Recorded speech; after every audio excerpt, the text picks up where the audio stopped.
Islamic knowledge achieve করা ইসলামের মধ্যে কিরকম স্থান রাখে সেটা নিয়ে আজকে আমরা কথা বলবো।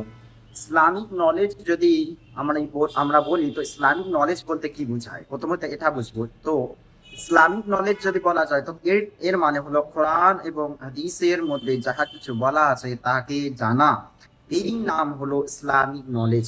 অর্থাৎ ইসলামের মধ্যে যেগুলো বিধিবিধান আছে আমাকে সেগুলোকে মানতে হবে, সেগুলো ফলো করতে হবে, সেগুলাকে একদম ফলো করেই চলতে হবে। যদি কোনো ব্যক্তি মুসলমান হওয়ার পর সেগুলোকে ফলো করছে না, সেগুলোর বিধিবিধানকে মানছে না, তো সে প্রকৃতপক্ষে মুসলমান হতে পারবে না। হুজুর সাল্লাল্লাহু আলাইহি ওয়াসাল্লাম ইসলামিক নলেজের কথা কি বলছেন, যে তলাবুল ইলমি ফরিজাতুন আলা কুল্লি মুসলিম, যে প্রত্যেক নরনারীর উপর ইলম হাসিল করা, ইলম অর্জন করা ফরজ করা হয়েছে। ফরজে আইন, যে ফরজ দুই ধরনের থাকে, একটা ফরজে কিফায়া, একটা ফরজে আইন। তো সেটা হলো ইলম হাসিল করা, সেটা হলো ফরজে আইন, অর্থাৎ করতেই হবে প্রত্যেক ব্যক্তির উপর ফরজ। এটা ফরজে কিফায়া না, যেরকম জানাজার নামাজ পড়ে দিল তো বাস হয়ে গেল, এরকম না।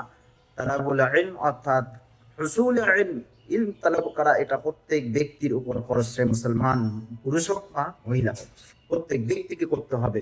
আজ আমরা এবার এখানে একটা প্রশ্ন এসে যায় যে ইলম হাসিল করা বা এডুকেশন অ্যাচিভ করা এটা জরুরি কেন? ইসলামিক নলেজ যে কথা বলা হচ্ছে দিনের মধ্যে যে এটা হাসিল করো, কেন এই কথা কেন বলা হচ্ছে? তো সেখান থেকে যদি আমরা দেখতে চাই তো তার রিজনটাও একবার দেখবো।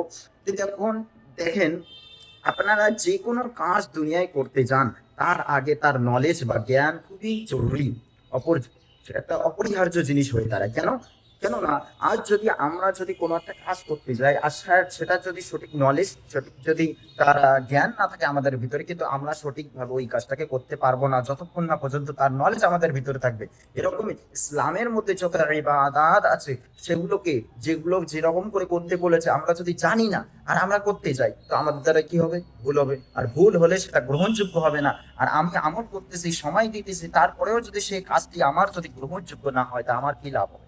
তো বোঝা গেল যে ইলম হাসিল করা কতটা জরুরি। এই জন্য হুজুর সাল্লাল্লাহু আলাইহি ওয়াসাল্লামকে যে সর্বপ্রথম যে দেওয়া হয়েছিল নবুয়তের, সেটা ইলম দেওয়া হয়েছিল। হযরত জিবরিল আলাইহিস সালাতু ওয়াস সালাম এসে তেনাকে বলছিলেন ইকরা, হুজুর বলেছিলেন লাম ইয়াকরা। তারপরে দ্বিতীয়বার আল্লাহ তাআলার তরফ থেকে তেনাকে ইলম দেওয়া হয়েছিল। তো সর্বপ্রথম নবুয়তের যেটা জিনিস ছিল সেটা ছিল ইলম, অর্থাৎ বোঝা গেল অর্থাৎ এডুকেশন, নলেজ। আর তো বোঝা গেল এর থেকে যে সর্বপ্রথম যেটা জিনিস আমাদের যদি যোগ্য হয়ে থাকে সেটা হলো নলেজ। আর নলেজ যদি না থাকে তাহলে আমরা কিচ্ছু করতে পারবো না। আল্লাহ তাআলা আমাদেরকে সাহায্য করো ইলম হাসিল করার।